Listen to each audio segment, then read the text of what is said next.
ত্রয়োদশ জাতীয় সংসদ নির্বাচনে আপনি প্রার্থী হয়েছেন এবং প্রার্থী হন না শুধু, আপনি দুটি আসনে প্রার্থী প্রতিদ্বন্দ্বিতা করছেন।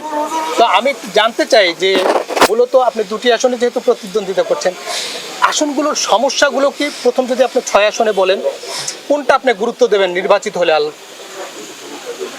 আলহামদুলিল্লাহ, আসলে তো দীর্ঘদিন পর্যন্ত যারা জনপ্রতিনিধি ছিলেন তারা কি করছে কি করে না সে তো জনগণই মানে সেটার হিসাব নিকাশ নেবে। তবে আমি যদি নির্বাচিত হই তা আল্লাহ যদি আমাকে কবুল করেন তাহলে আমি পরামর্শ ভিত্তিতে যে জিনিসটা আগে প্রয়োজন সেটাকে অগ্রাধিকার দেব। জিজ্ঞাসা করবো একজন প্রতিনিধিকে, চেয়ারম্যানকে, মেম্বারকে, ভদ্রবিশিষ্ট লোকদেরকে, শিক্ষাবিদদেরকে এখানে প্রয়োজনটা।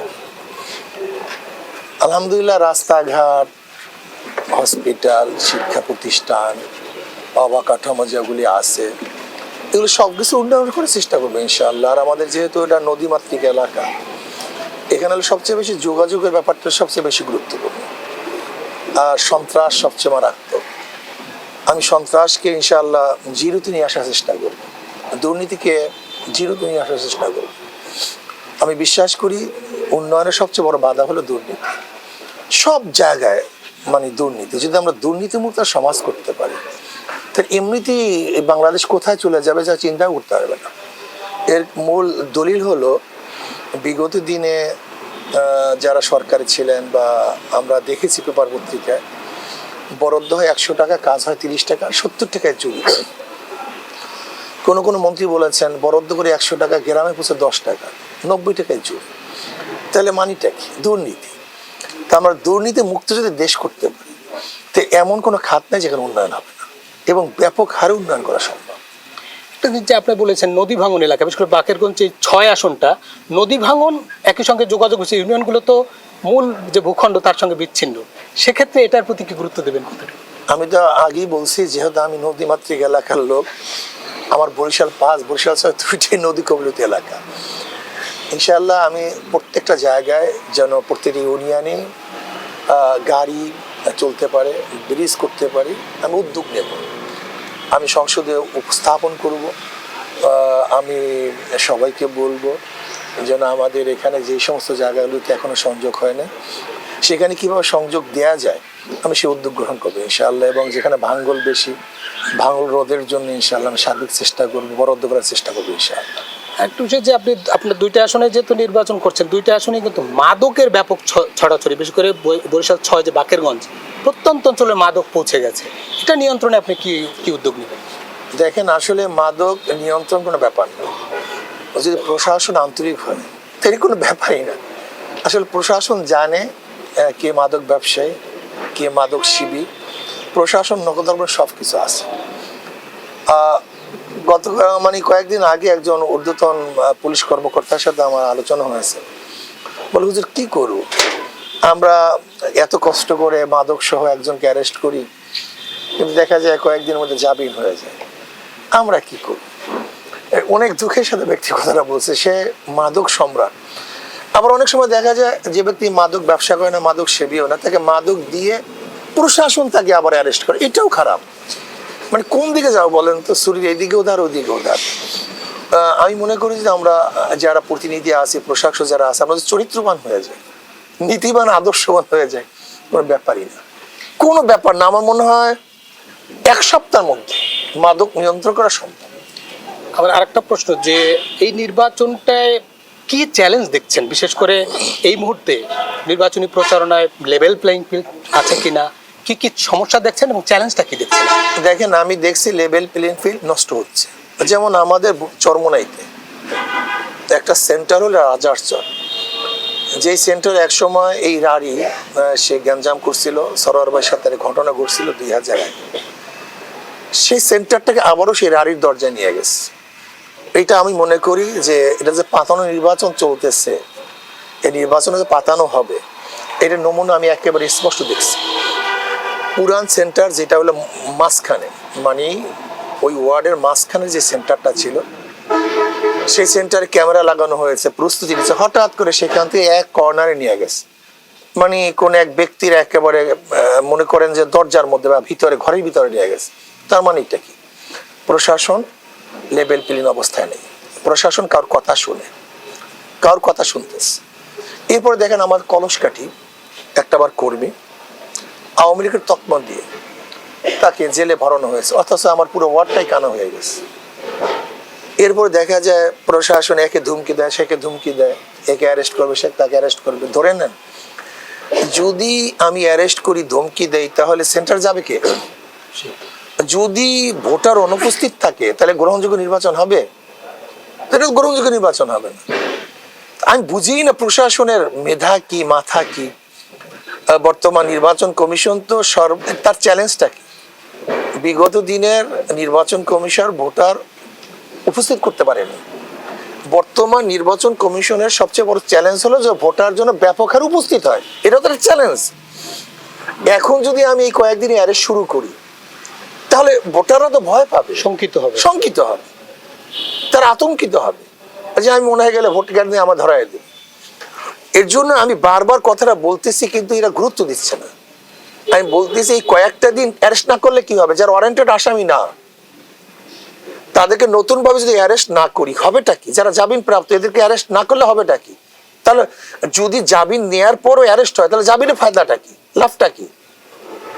যদি এখনো সবাইকে গড়ে অ্যারেস্ট করা হয় তাহলে সরকার নিরপেক্ষতা হারিয়ে ফেলবে।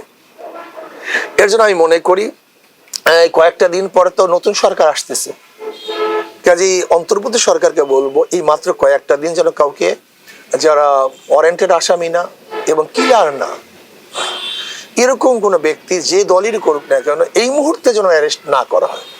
সবাই যেন পার্টিসিপেট করতে পারে। আপনাদের এই কথা বলেন অমুকে ভোট দিতে পারবে না, ইসি কি বলছে অমুকে ভোট দিতে পারবে না, অমুক ব্যক্তি ভোট দিতে পারবে বলছে?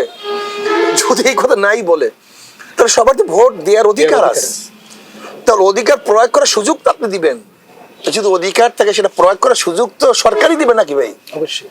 এখন সরকার যদি আমার অধিকার প্রয়োগ করার সুযোগই না দেয় তাহলে প্রয়োগ করবো কিভাবে ভোটের অধিকার? এর জন্য আমি বলবো যে প্রশাসনের কি আমি জানি না, সে কি চায় তাও আমি জানি না।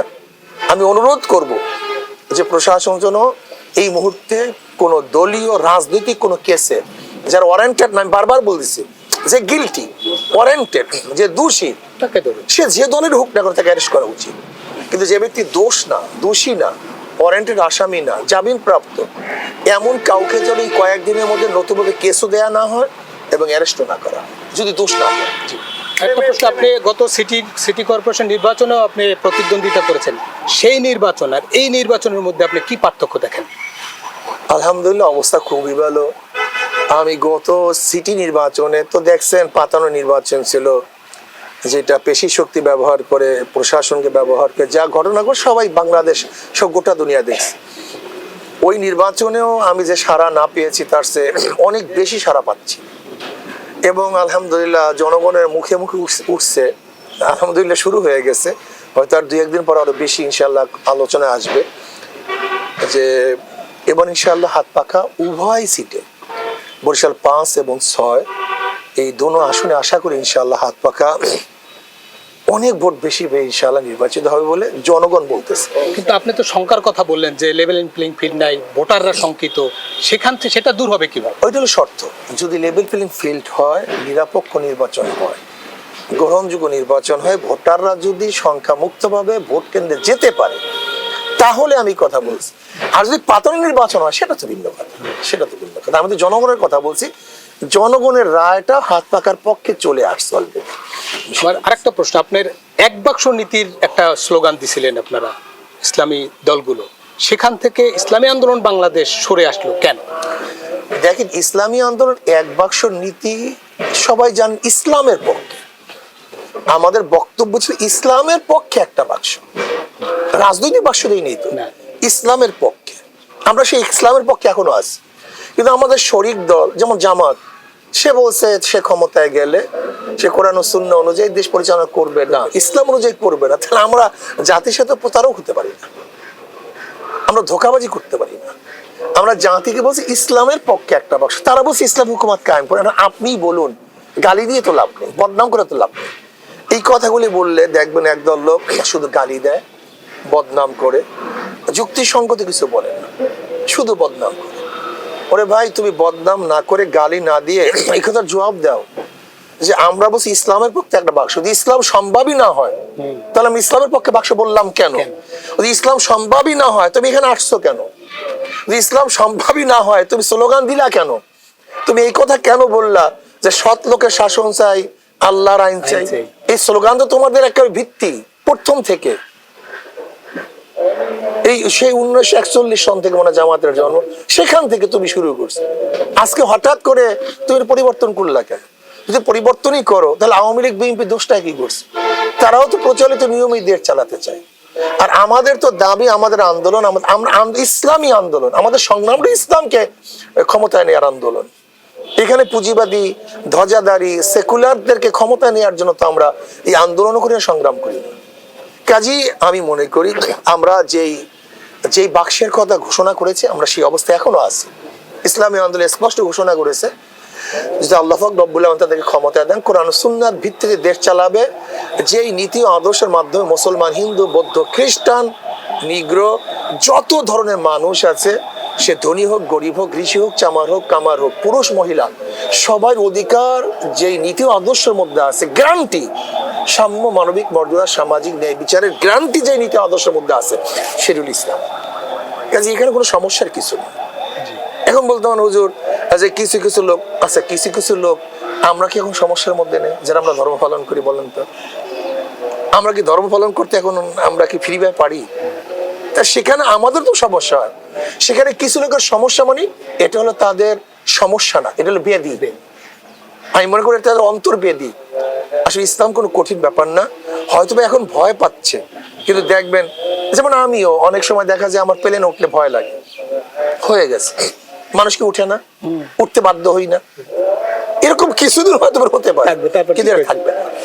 আরেকটা বিষয় আমি জানতে চাই যে যেহেতু বরিশাল 5 সদর আসনে জামায়াত ইসলামী কিন্তু তাদের আপনার সম্মানে, ইসলামী আন্দোলন বাংলাদেশের আপনি নায়েবে আমির, সেই আপনার সম্মানে তারা তাদের প্রত্যাহার করলো, ভোটেও কি এই জোটটা থাকবে কিনা?